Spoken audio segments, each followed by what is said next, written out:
you're going to die by 50? They have to indoctrinate children, but we can educate adults. Okay, all the orangutans are dead, all the snakes are dead, all the animals, monkeys and birds are dead, have no habitat. The vegans will argue, well, but they've replaced it with trees, so same. No, it's not same. You cannot get full nutrition from a plant exclusive diet.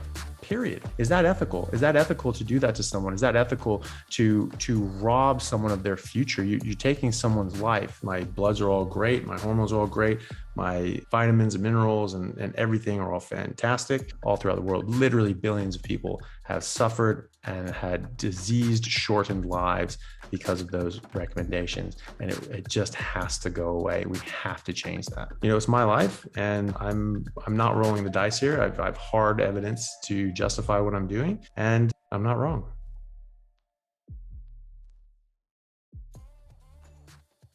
Hey guys, what's up? Welcome back. If you're new to this channel, my name is Lily. I'm a certified health and life coach and certified keto nutrition coach.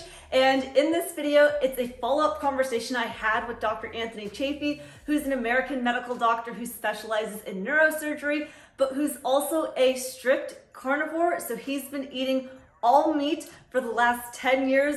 No seasonings, no condiments, no coffee, no pre-workouts, tea, nothing, just meat. And so we did a full video where we went through what he eats in a day, why and how much. And I'll leave a link to that video right here and in the video description. But there were lots of comments and questions, concerns. Some people, of course, were being haters, but there were other people who were genuinely confused or had questions. And so we ended up sitting down together and going through some of the more reoccurring questions on, is this healthy? Is this ethical? Is this safe? And I left timestamps in the video description. You'll also find links to all of Dr. Anthony Chaffee's social media handles in the description as well. I think it'll be very helpful to kind of go through the comments and just kind of go through the questions and comments that people were having about after our first video, because people were just genuinely confused and concerned how you can be eating an all meat diet and be healthy, because it's not supposed to be healthy. It's not ethical. It's not sustainable, because this is just not what we're taught in schools. I mean, we're not taught this. Yeah. So, I've certainly had this discussion with a lot of people, and they have to indoctrinate children, but we can educate adults. But, I completely understand where people are coming from if they think the opposite, which is why I never get mad when people, challenge what I'm doing. I mean, like the amount of times that I've had to defend my position. I mean, I don't even know if I could count it, which is why I started the YouTube channel and so forth, because I thought I would reach more people that way. And I was sort of defending my position sort of 3-4 times a day. And I thought to myself, like, well, it might be easier just to say, why don't you just take a look at my YouTube channel and you can see for yourself and let me know what you think. And we can talk about it after that. Right. Well, and sometimes it takes hearing things multiple times or in different ways for it to finally make a little bit more sense. One of the comments that people left a couple times was that you're going to die by 50. And this was pretty surprising to me, because I usually get that comment left for me, but that I only have until I'm 35. So somehow you got. Okay. But I mean, that's what everyone says. Like, when did this happen? I thought it was just like, you get over 25 and you're downhill from there. And then it's like, oh, when you get over 30 and then it's over 35 and there's what. So I've hit all those and I feel better than when I was 25. So you're wrong. My bloods are all great. My hormones are all great. My vitamins and minerals and everything are all fantastic. My coronary calcium score and something like that is 0. It's like, I don't have these problems. You better watch out for what? Nothing has happened. I've been doing this for decades. Eventually, you just have to admit that you're wrong. This isn't it. Well, this is what we've been told. Everyone knows it. That's not a great argument. As Richard Feynman says, it doesn't matter how brilliant your theory is, and it doesn't matter how smart you are. If it doesn't agree with experiment, it's wrong. Say you test it on yourself. It's like, well, if you do this, then this will happen. Okay, I did that and it didn't happen. Well, but it's gonna. Yeah, but it didn't, and it's not. You said if this, then that. A theory is only as good as what it's able to predict. And this is not predicting disease. Half of people having heart attacks have low cholesterol. There isn't even a correlation. I think it's, some people really do mean it. Other people would be assholes. Like, oh, well, you just got to die. Here comes a heart attack. They're just speaking from ignorance. Some people are genuine concern, but still, don't know facts about it. It's my life, and I'm not rolling the dice here. I've hard evidence to justify what I'm doing, and if I'm wrong, it's me being wrong, and I'm the one who's going to be living the consequences of that, and I'm fine with that because I'm not wrong. Great. Let's talk about it. There were a few different comments people left about David Sinclair. There was read up on David Sinclair, longevity professor. He is at the forefront of this and says that leafy greens and low amounts of red meat is the way to go. There's also I'll take David Sinclair's word for it, and feeling great and living long are two different things. Dr. David Sinclair says too much protein will shorten lifespan. So he's the one who's known for talking about reversing aging and why we age. And so he has a lot of influence in this space. And yeah.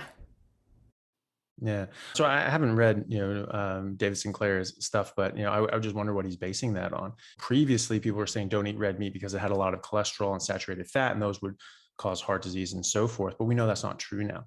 And then you'll eat a lot of leafy greens. Well, why did we originally say you should eat leafy greens? Because they didn't have fat and cholesterol. That was the entire argument back in the 80s, was you should eat more fruits and vegetables because they don't have fat and therefore they're good for you. And they're good for losing weight because they have fiber and they don't have many calories or nutrition. That was the argument, was it doesn't have much nutrition, so you can eat it and lose weight because you're not going to be getting much energy from this, and you'll be eating fiber, so it'll make you feel full. So that was the whole argument. It was based on bad science, it was based on fraud, and it was based on a pretty stupid recommendation that you should eat something that had low nutrition density in order to lose weight. How is that going to be beneficial to your health? You can't even get basic nutrition from these things, and there are things that cause harm. The fact that the original studies just showing a correlation between cholesterol and heart disease, we now have hard evidence to show that these were fraudulent. These were bought and paid for by the sugar companies. The Journal of American Medical Association published this in 2015, published actual internal memos from the sugar companies showing that they paid off 3 Harvard professors to falsify data and publish fraudulent studies to make it appear as if cholesterol was causing heart disease when it was really sugar, and then to exonerate sugar and say it was safe and just an empty calorie. That's where that term comes from. One of those professors was named head of the USDA, and it was he who authored and published the 1977 USDA declaration that cholesterol causes heart disease and saturated fat increases cholesterol, and the recommendation for people to really cut down or even eliminate that cholesterol from their diet. And it just changed everything. In America, with hundreds of millions of people, we reduced our saturated fat by 30%, reduced red meat by 33%, right? Because that's the worst one, eggs as well, and increased fruits and vegetables by 30 and 40% respectively, right? Because these were good for you because they didn't have cholesterol. Well, what were the results? Well, first and foremost, the heart disease rate tripled. Okay, but also so did obesity, and obesity, heart disease, diabetes, cancer, stroke, and even type 2 diabetes increased by 5.8 fold, and autoimmune disorders, Alzheimer's, Parkinson's, and even neurodevelopmental delays such as autism all increased exponentially. So, and eating too much protein. It's the exact opposite. We actually have a protein deficiency worldwide. We have people that aren't getting enough protein from birth to death, and this is causing significant burden of disease. Elderly populations with sarcopenia. Sarcopenia is just muscle wasting, atrophying. They just get old, little, and frail. This is directly related to longevity and quality of life. And so when people have more muscle mass, more protein, they have better, longer, healthier lives. So I don't know what he's basing that on, but he's wrong. Okay, well, what if we all agree we need protein to build our bodies and to build muscle? But again, back to the too much protein, I know there were a few comments about kidney disease and that there are studies that show that too much protein can be bad for the kidneys. There were no studies to show that higher protein caused kidney disease, but nephrologists and so forth will still put kidney patients and chronic kidney disease and patients on low protein, high fiber, plant-based diets based on nothing. There have been studies since then that have actually shown no, that it doesn't cause any kidney damage or anything like that. So this isn't bad for you, and it's certainly not bad for your kidneys. And that's what all the studies now show. And we actually have renal patients in the carnivore community and so forth. Certainly at Rivero Health, they have this. I've had patients myself. I've had a good friend of mine who was at 19% kidney function. And his nephrologist was like, you've got to go plant-based. And I talked to him, I was like, you need to do the exact opposite. And I sent him a bunch of studies, and he said, I might as well try it. So he went basically full carnivore, and he went from something like 19% kidney function to 80% kidney function in 3 months. And his doctor's freaking out. And he's, oh, you've got to get off that. You've got to, take all these drugs and so forth. And he's like, everything you're telling me has made me worse over the years. I've done the opposite of what you've told me. I'm instantly better. So, and also leafy green vegetables, oxalates much. That's not good for your kidneys. You have tons of oxalates in these sorts of things. Those absolutely bang up your kidneys, cause stones and problems. And I mean, we've known this for decades on decades. Actually, people have been studying oxalates and kidney damage for well over 100 years. So no, I would disagree with that slightly.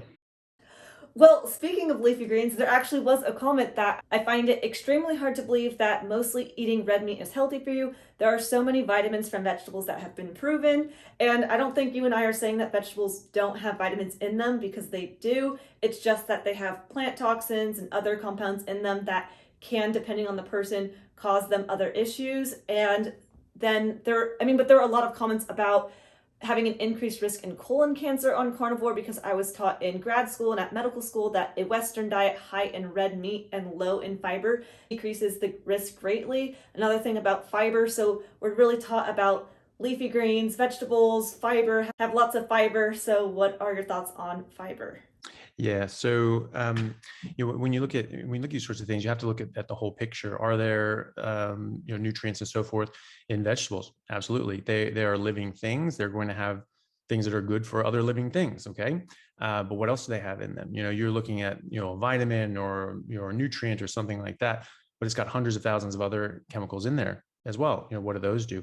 We know, I did a whole video on this, and I've spoken many times, but take any botany class, take any introductory botany textbook, and you'll see that one of the main defenses that plants use to deter predation, they have multitude of different defenses, but they all use chemical deterrents. So as I learned in 7th grade, plants and animals are in an evolutionary arms race.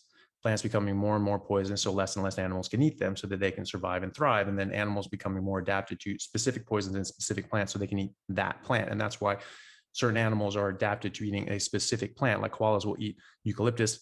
They don't eat anything else, and nothing else really eats eucalyptus because they're specially adapted to that, but they aren't adapted to other plants. So yes, there are nutrients in vegetables and plants and so forth, but there's also toxins. There's also things that can cause harm. Just because something has nutrients and we can derive nutrition from them doesn't mean that that's our diet or an optimal diet. It's certainly not an evolved diet. We can get vital nutrients and minerals like iron, copper, zinc, magnesium from eating dirt, but that does not make us dirtivores. We can get, calories from Coca-Cola, which you have to have. You'll die without calories, right? That doesn't mean that you eat dirt and drink Coke and take a multivitamin and you'll be fine. Like that's absolutely not food. Food is species specific, and all the hard data shows that humans have evolved as carnivores. And we evolved because our ancestors were carnivores, because they started eating meat. That's actually what drove our evolution to what we are today. And we've essentially been full carnivores for the past 2.5, 3 million years. But of course, we have some previous adaptations that we didn't lose, and we can still eat some plants to survive. And that's why we're such a robust species, and we can survive in all different sorts of environments. As to the bowel cancer, yes, that's something that's taught in medical school. No, it should not be taught in medical school. This was based on very old epidemiological data, which is when done well, you can get useful information out of it. This one is not one of those examples. It was something that was done by committee, and they cherry picked studies, they cherry picked data, and then they came up with this 18% increased correlation between people who self-described eating 5 or more servings of meat a week and bowel cancer. But there's a ton of confounding factors in that study. And also, when you're looking at epidemiological studies, if you don't see more than a 200% increased correlation, you basically look at it as background noise, because there's so many confounding factors that you can't really draw any conclusions from that.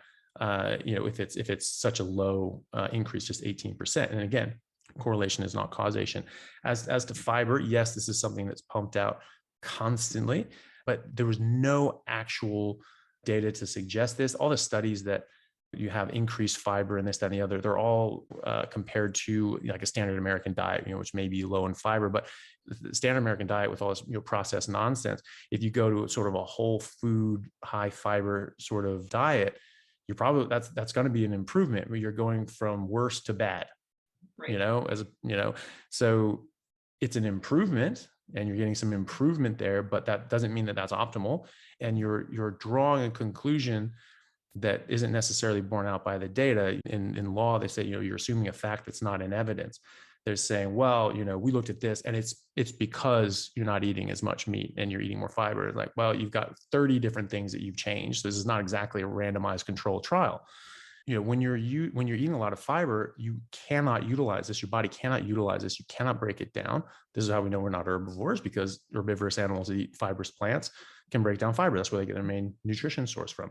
We can't do that. And so we have to pass it out, and our bowels are just working, constantly working. Well, like your heart, if you're constantly working against a high pressure gradient over decades, eventually it fails. You get heart failure and it gets baggy and worn out. Well, that's what diverticulosis is. Your colon's getting baggy and worn out because you're overusing it. You're overworking it. That's colon failure.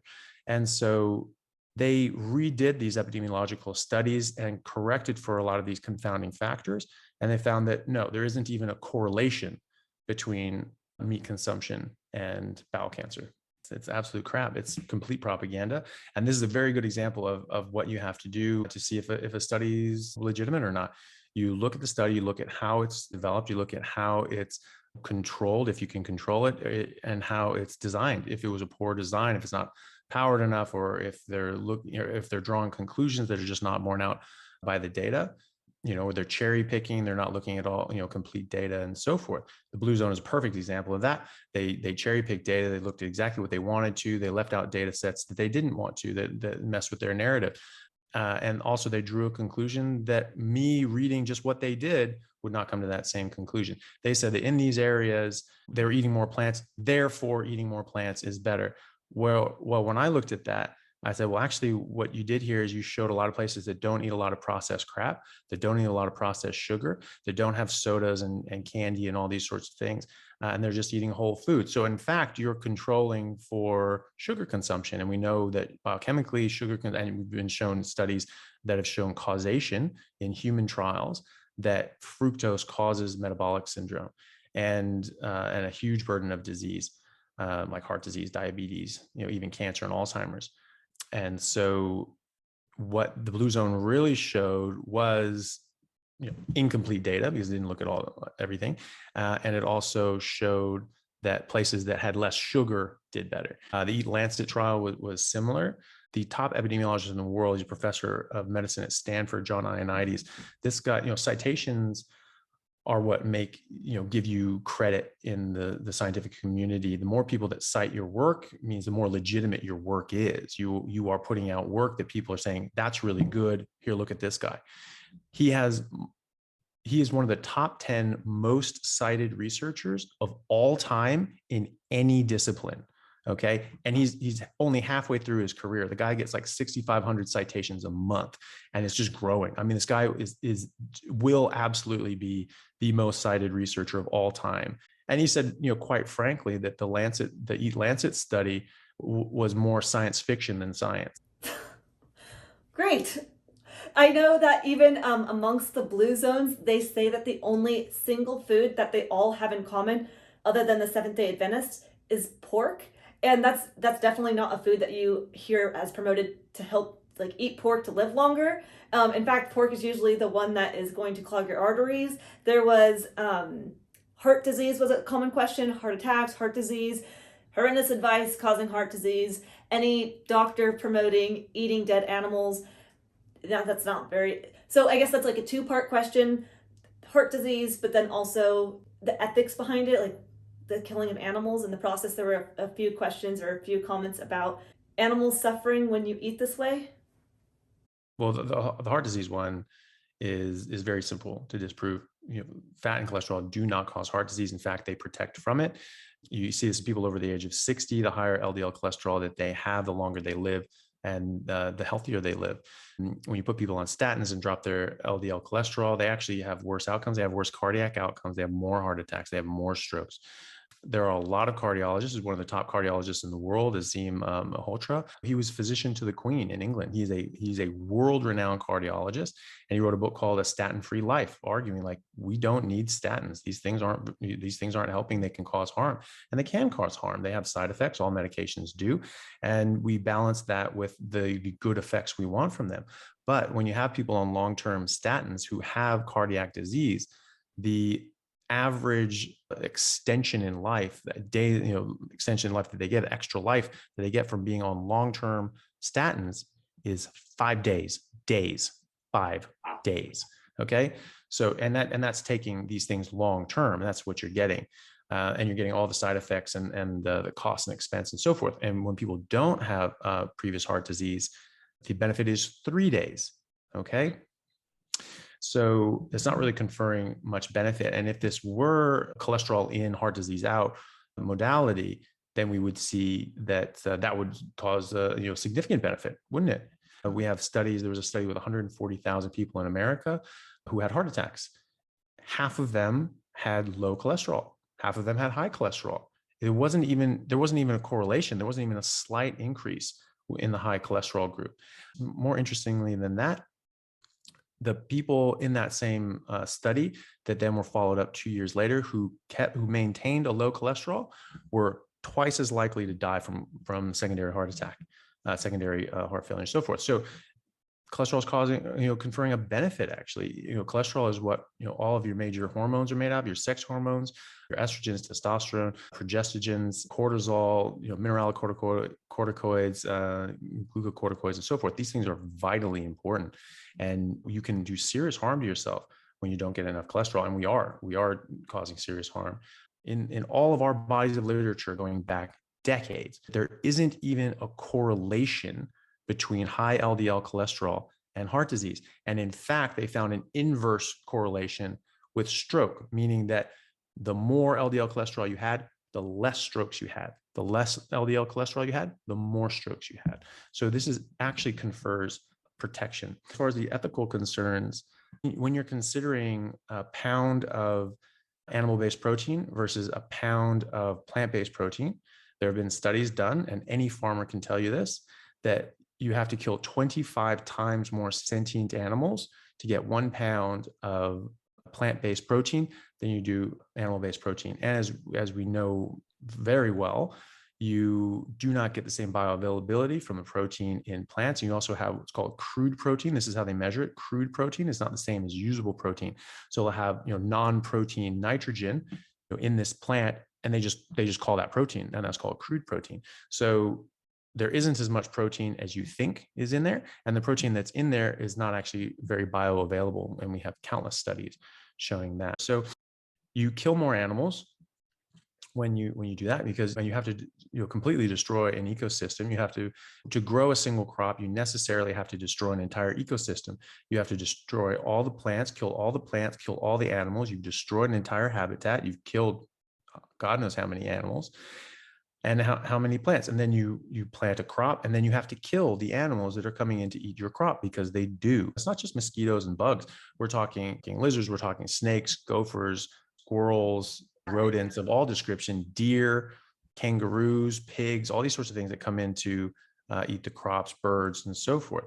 They're killing a lot of these things, 25 times more sentient animals, not bugs. You're killing a lot of bugs too. And you're also destroying the environment, right? You're destroying the entire environment, entire ecosystem. 55% of Borneo's rainforests are now destroyed to make palm seed oil crops. Okay, all the orangutans are dead. All the snakes are dead. All the animals, monkeys and birds are dead, have no habitat. The vegans will argue, well, but they've replaced it with trees. So, same. No, it's not same, because this is not a habitat. You've taken away an entire habitat in an ecosystem. You're not allowing all these animals to come in there. You kill the animals that come in there because they're messing with your money. And also, you've already killed all the animals. You've already killed all these orangutans and so forth by the thousands. You think about ethics. Okay, well, what's ethical to do to your children? You want to give them optimal nutrition so that their brains and bodies develop to their genetic potential, or you want them to be stunted and have an intellectual delay?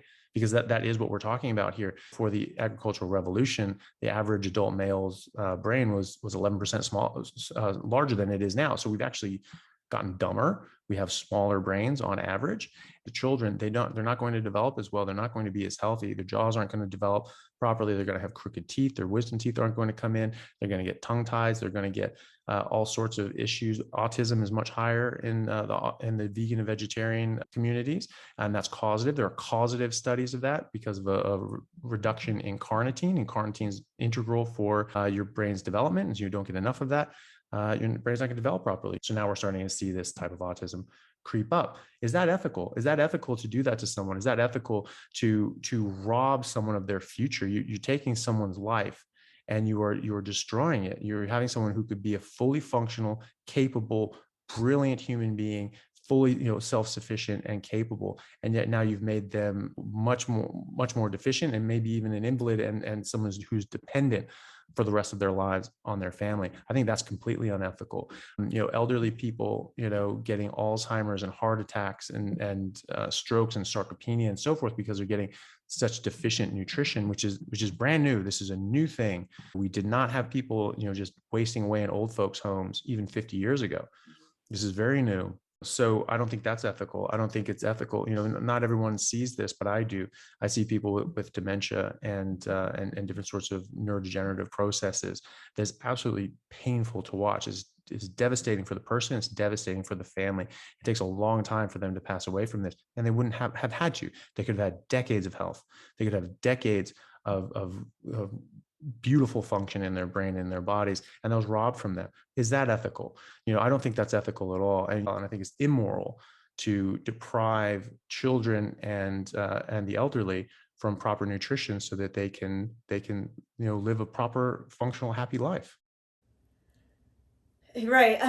There's just a lot that goes into it, and I feel like, unfortunately, unless someone's not driving a car or wearing clothes or putting on makeup or buying any product really that comes out of a grocery store, something at some level is being negatively impacted. I know that another argument as to why we should be having less meat is because of cow burps and the methane they release. But I feel like the conversation should be more about fossil fuels, because I was just watching a podcast on Joe Rogan with Diana Rogers and Rob Wolf, and they were talking about when the cows release the methane, it goes and stays in the atmosphere for 10 years, and then it's broken down into CO2 and water, which then comes back down to us. The plants use it, the animals use it, it's recycled, and then it's just used again, and the process continues. Whereas with the fossil fuels, it goes in the atmosphere and then it just stays there.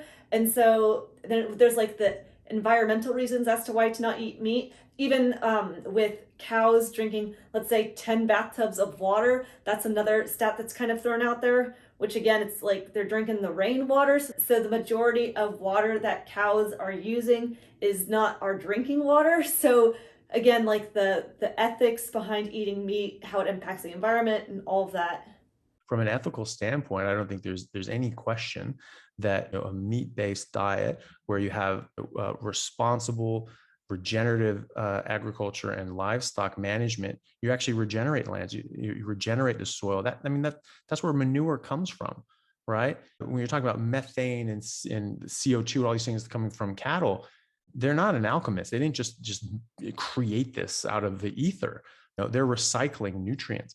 If you got rid of ruminant animals that ate down these fibrous plants and so forth, there would be so much sequestration of CO2 in fibrous plants that plants and so forth would grind to a halt in like 25 years, because you have to recycle these nutrients. People think of CO2 as this horrible, evil monster, but that's what plants breathe, and that's what they're made out of. They suck this out of the air to create their structures. And so if this isn't up in the atmosphere, they're not going to be able to make more plants. And cows are very, very important for this.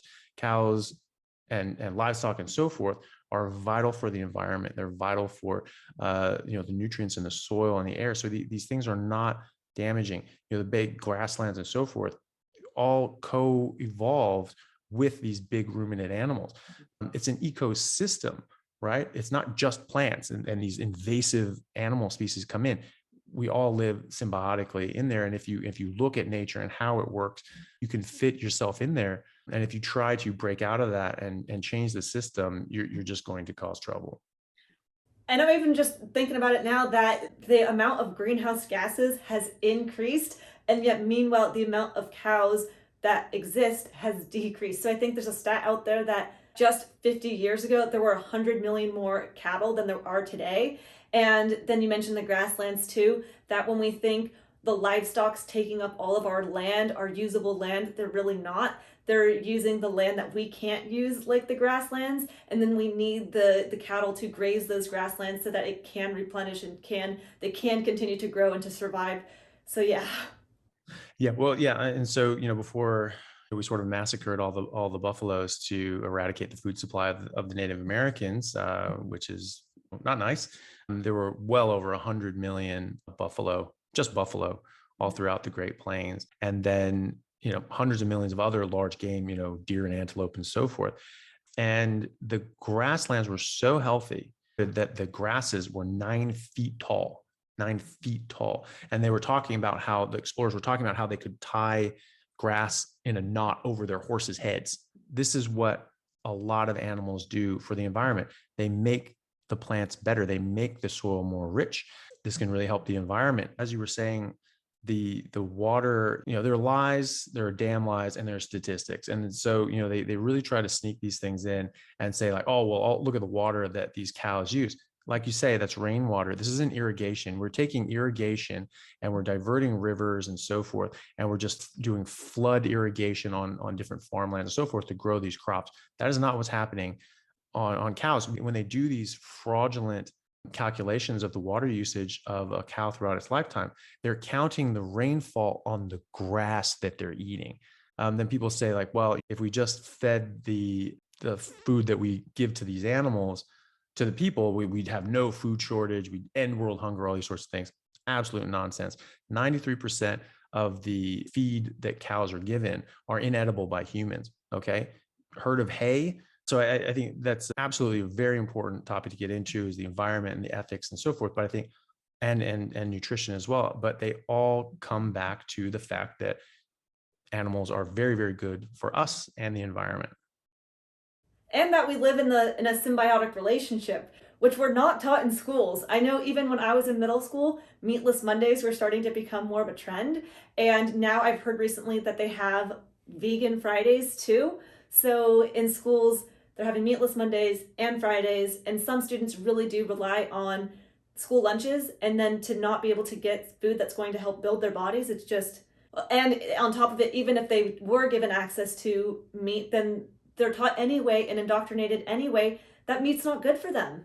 Yeah, but that's exactly what it is. It is indoctrination. It's not borne out by the facts. It's not borne out by the data, and it's insidious. And like here in Australia, they've even gone further than that. There are schools that are entirely vegan, and they will check these kids' lunches every day, and if there's any meat in it, they'll take it away and send the kid home. Other schools are not fully vegan, but they'll check, and if they don't have enough fruits and vegetables, or they have too much meat, they'll take it home. They'll take it away and send the kids home. It's none of your damn business what I feed my kid.